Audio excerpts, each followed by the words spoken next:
পয়সা লিখছে নি পয়সা লিখছে নি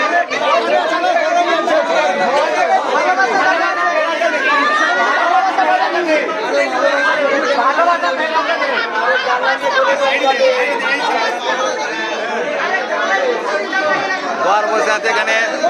ঘরকে ঢুকতে দিচ্ছে না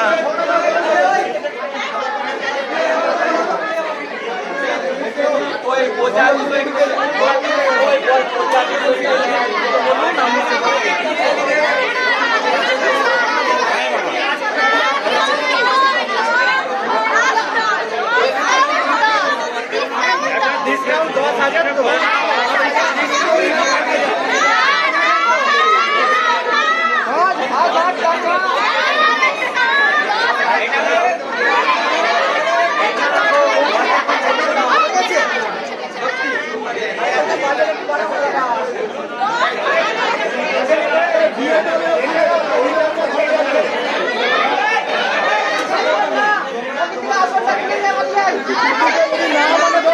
বিয়ে করলে